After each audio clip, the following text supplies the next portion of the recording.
Hey, Sarah. Hey. Welcome to my podcast. Thank you so much for coming on and chatting with me. I don't know you. You're the first person that I have on that I really know nothing about, other than like I think we met briefly at the brunch for 5 minutes. We spoke, Yeah. and that was it. And I met you through Instagram, right? And then you saw that I was throwing brunches in Arlington, and you connected me to a drag queen that's wonderful, and you got that like connection going. So thank you so much. But I really don't know much about you. So Yeah. your name is Sarah Nealy? Is that how you say your last name? Nealy, yes. And Sarah, I go by Sarah or SC. As I've kind of been figuring out my gender identity, I'm starting to transition a little bit more towards SC, Okay. which are my initials. Actually, I was first introduced to you through Desiree. Soren, her daughter, uh, Yeah.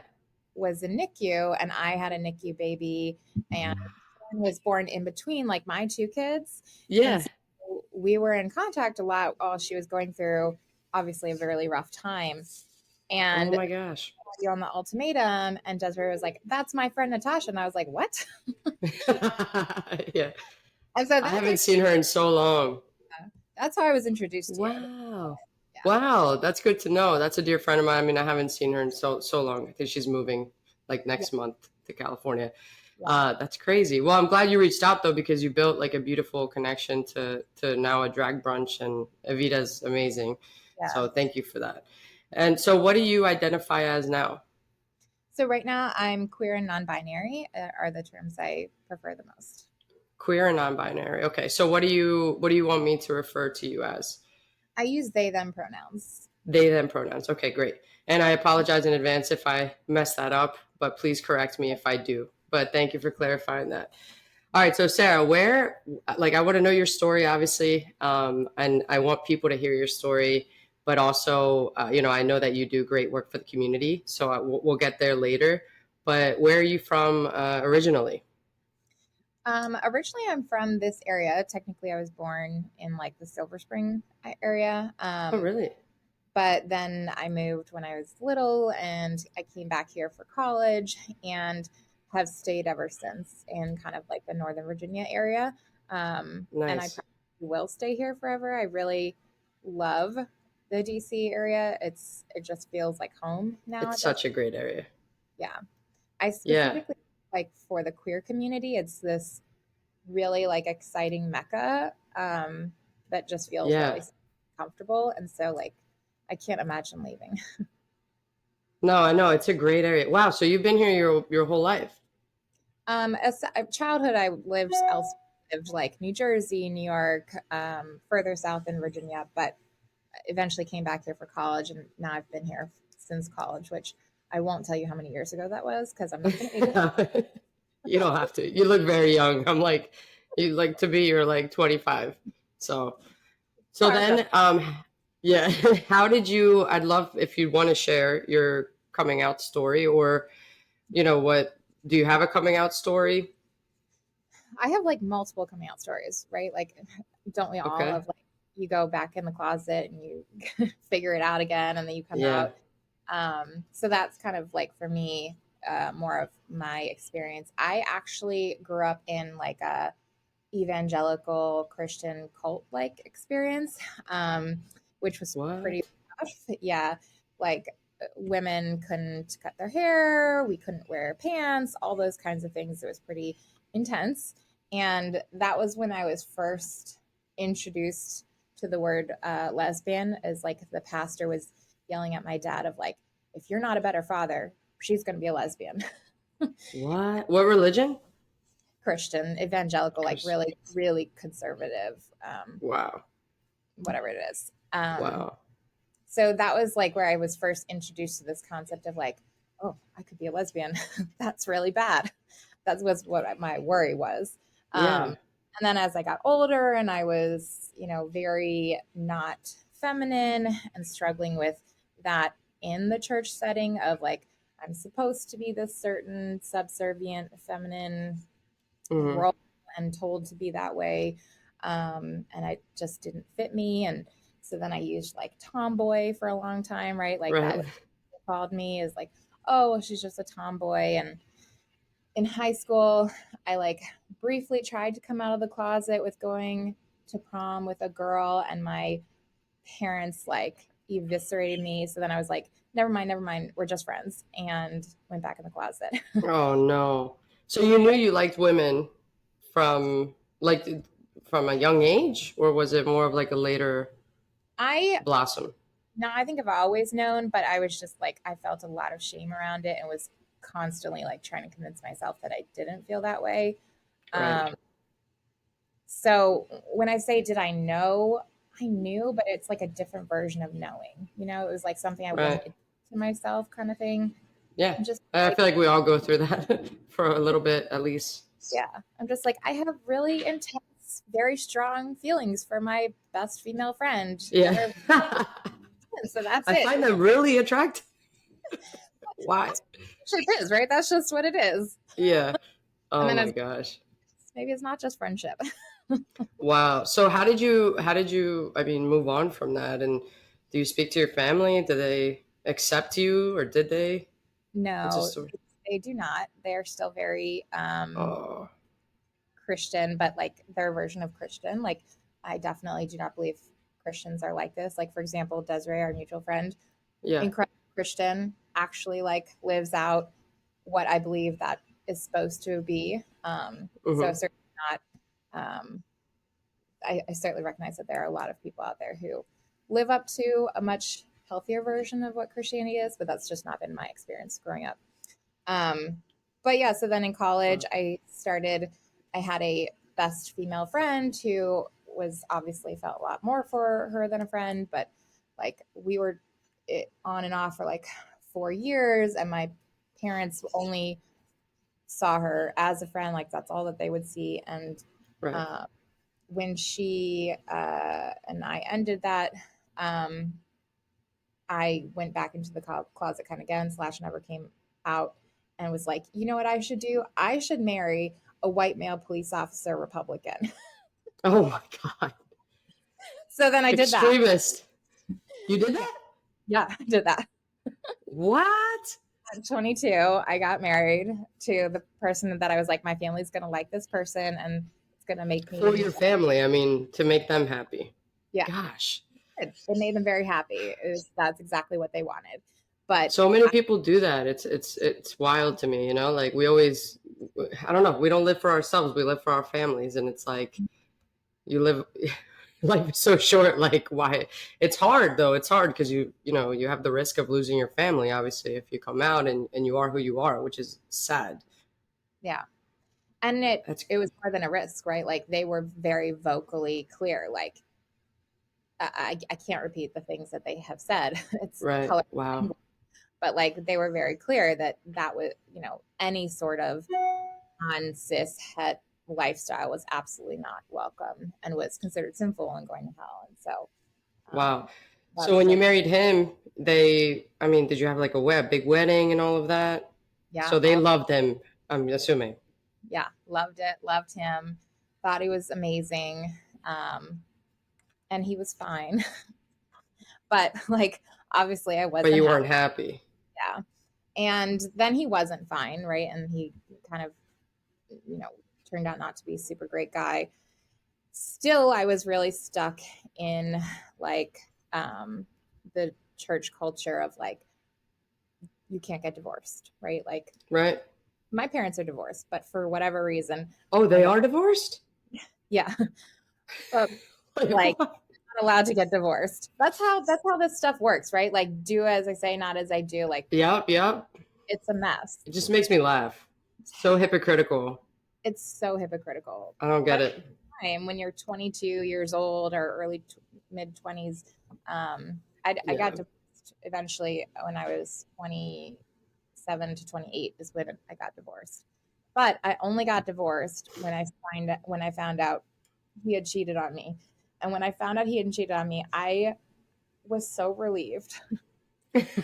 You're like, this is my way out. I was like, it says in the Bible he can't be infidelity is a reason for divorce. I'm allowed out. You're like, sign the divorce papers. You cheated. Oh man. So that's what you did? Yeah, 100%. The moment I found out, I was like, yes. You're like, hell yeah. Oops, something dropped. That's all right. It's my glasses. Wow. So you got divorced. How long were you married for? It's about 6 years. 6 years. Yeah. Wow. But no children together? No, I knew from like day one. I was like, this is not who I want to be the father of my kids. Wow. Okay. So 6 years. So you got divorced to him, and then what? Like, how did you? What happened from there? I decided to go back to grad school. I was kind of in a, I was during all of my 20s, and during those 6 years, I was kind of in a like trying to figure out who I am, career wise, all Right. that kind of stuff too. I was writing novels. I still write novels. Um, Really? yeah, so I was writing romance novels and publishing them, Oh. doing for work, and I loved it. I still do write that now, although my romance novels over time have transitioned to queer romance. Obviously, as I have also transitioned, they've kind of followed with me. Um, and so Wow. back then I was writing, cis het straight romance, and so that was great, and I liked it, but it still wasn't like as fulfilling as I knew like I wanted to do something in terms of like mental health and counseling. It's always Yeah. something I wanted to do, but I just wasn't, I think, in a healthy enough place To myself to do like it. go do that. So once Right. I got divorced, I was like, you know what? I've always wanted to do this. I'm going to go back to grad school and give it a try. And so that's what I did. As I went back to school for counseling and went through residency, and now I'm a therapist. So, That's and that, so cool. Yeah, I remember you telling me that, and I was like, we have to do a podcast so people can yeah, reach out and know what you do. So you're what kind of therapist do you have? Like a specialty or just general? well, you would be shocked to hear that I specialize in religious trauma. Oh, it really. I wonder where that came from. Where did that come from? Yeah, but you have firsthand experience, right? Yeah, Like I feel like that makes you such a great therapist then. yeah. Particularly, I specialize in the queer population and then religious trauma in the queer population, as well as mixed orientation marriages. I also specialize in. Um, Wow. the practice that I own in Arlington is all queer therapists for queer clients. Like we really focus on like the lived experience piece because that means so much to me to one, Yeah. to work and be around queer people all day. And then two, also be able to give that space to clients coming in. Like clients don't have to come in and explain their identity and what that means. Like we already know. Right. You're in it's a safe space. It's so Yeah. much easier that way. Yeah. So you feel like do you feel that you're seeing a lot of your clients like they've gone through the same thing or similar situations than you? Lots of religious trauma in the queer community. Really? Still. Very high percentage. And there's a lot of thoughts out there that like, you know, Wow. with the times things are changing or people are or families are more accepting and it may be true in some places, but it's still really not. Yeah. Um, there's still people who can't come out to their families, are hiding. Like that's still Yeah, happening. there's so many. It's so sad. Like what's your if you had a piece of advice for somebody that wants to get out of that situation but can't, like what would it be from what you've gone through and from your professional advice? If someone's listening that, is in that situation, what would you say? I know I'm putting you on the spot, but No, I think it's very fair. I think it gets more complicated when you think about like resources and privilege and availability, right? Like as a white person, I've had more privilege to be able to get out of situations that I don't know if I could have in other ways. right. So the biggest thing I think I would say is that like a lot of people when they're trying to get out of bad situations really like have the mindset of I can only rely on me, so I'm going to take care Yeah. of it. And I would say push away from that mindset as much as possible and ask for help from safe people. Like the more you can find safe people, find community, find support, that's how you're going to be successful and find safety and happiness. However, the trauma response is to do the opposite, is to isolate and say like I can only take care of and lean on me. Yeah. Yeah, and find a good support system and know that there are resources out there. And I know a lot of people that I've come across, like, they don't have insurance and things like that, and it holds them back from reaching out. But, yeah, and I don't know if you I mean, they can reach out. We'll put your Instagram and stuff like that. So if they have any Yeah. questions, but yeah, I find that I'm not religious because I feel like, my personal opinion, like I feel like religion just divides and separates Mhm. instead of bringing people together, but to each their own, right? Yeah. Yeah. So what do you think that you're gonna continue to do? Like, where do you see yourself in 10 years? Is this a I guess position or a job that, I mean, fulfills you and satisfies you, that you see that you're going to be doing forever? Do you want to do more like outreach? Like, what's the impact that you want to continue to do? I think it's twofold. Is one, I love being a therapist and working with clients, but two, I also really want to teach and engage new therapists in this field. Um, Yeah. the reason me and my colleagues came together to kind of create this group practice of all queer clinicians is that all of us came through trainings and residencies that we were always like the only gay person on staff, or Mm, we were just like we were the go-to for all the questions. Like, oh, there's a queer client, you have to right. ask. Like, they must know the answer. And the places were affirming, but that's different than like actually being competent and working with this population. And it's very different, particularly with like queer couples, like couples therapy with a cis het couple. I do a lot of couples, but Oh, queer you do couples. couples counseling? Yeah, I do a lot of couples, queer That's couples, great. specifically. Yeah. It's totally different than like a cis het couple. Just totally different things. So I would like to start training as I go forward new therapists and residents to give them spaces where they can work with this population and become competent in a space that they don't feel like they're the only one. Yeah. And how many therapists are in your practice? Right now we have 4 and one more starting this summer. Wow, that's fantastic. I didn't even know you were in Arlington. Yeah, That's I'm in so Ireland. close. That's Yeah, great. And are you still writing or no? I am taking a break in 2024, but I just finished January 1st. I turned in my 30th novel. So 30th novel? yeah, What? yeah. So that one will come out like in December. Um, and I'll take a couple more Wow. before I write something else. But 30th novel? Like, I'm in shock. 30th novel? Like, how long has it taken? Like, when did you start? I I first published when I was 23. So it's been like 12 years now.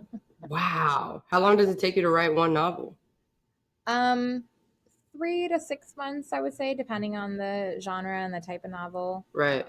Some genres. Wow. I'm gonna have to get one of those. That's crazy. Where can we find the novels that you're published? I write under the pen name Sarah Robinson. Sarah Oh yeah, that's your Instagram, right? Sarah Robinson, Well, isn't I it? changed my Instagram to SC Nealy now, so that's what I'm Mm. going as now. But that was Wow. the name. So And do you find that, I mean, are you writing like based on your own life experiences and what you're going through, or is it I think like what? there's pieces of me in everything, right? But nothing like fully biographical, but just like pieces. Particular, Wow. my most recent series is like lesbian romances, and I really set in the DC area, so I really like try and highlight a bunch of like my friends and people I know and places Yeah. I know and like local spots and things like that. So I like to include that kind of stuff, but um nothing fully autobiographical. I feel like you should be the one producing a reality show, right? Like you have like all the materials for it. I don't know That's about so that. crazy. Wow. Well, I mean, I think you're doing an amazing job, and I can't imagine going through that trauma. Like, I had a great coming out story just because it was so accepting. I didn't have to deal with any of that of I love the religious setbacks that I feel like a lot of people that I know or have come across or have that. gone through. Some people that I know they still won't come out to their families. Yeah. Like they It, rather be unhappy than do it, and it's just it's something yeah. I can't comprehend, but Yeah. it's not my life. It's It's really hard. I still don't understand. Like now that I have kids myself, I can't imagine like cutting out my kids if they were to come yeah. out. I'd be honestly really, if both of my kids turn out straight, like what the heck did I do wrong? You're like on the other side of it. How many kids do you have? Two. I have a 3-year-old and a 1-year-old. So Wow. I And got how do remarried. you, wait, go ahead. So you got remarried? Yeah, I got remarried like 4 years ago, Okay. like a month before the pandemic started. um, How was and that? the wedding was great. We didn't know what was about to happen, but I was pregnant at the time, and I'm married to a man again, uh, queer man though, and we are in a straight passing relationship, and so I continue to struggle with like a lot of the same, like coming out over and over again piece, right? Because often people meet me and automatically assume straightness based off of like Right. being standing next to a man. And so that is why I also specialize with like mixed orientation marriages and couples, where somebody has either transitioned genders or come out as a different sexual orientation from when they first met. But he's like the most supportive of my queer journey and my gender journey and all of those things. And so I'm just really like blessed to have that now. But The it, complete opposite from the police officer. yeah, Right. complete opposite, complete opposite. So, Wow. but it's definitely it's just different all around and still a continued journey. Yeah. I mean it's progress every day, but look how far you've come, right? And do you talk to your family like today? I mean, since you're married to a man, do they accept who you Uh, are?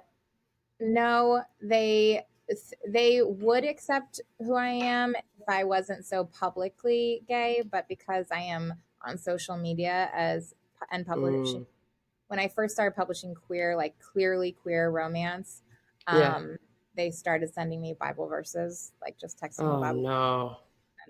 So last time I spoke to my dad was Christmas last year, and we got into a big argument with a bunch of Bible verses being sent my way of like, I don't know, all the sinful things I'm doing. Like wearing leggings is a sin, right? Because men could see my figure and have temptations. So like, Yeah, I mean that's so with your kids, how are you raising them with religion as far as religion goes?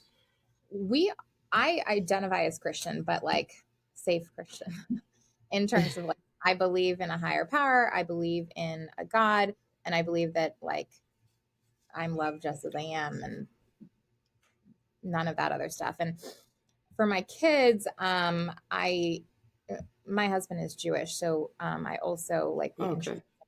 we introduce the kids to all of that too. More so, I just want to introduce them to everything.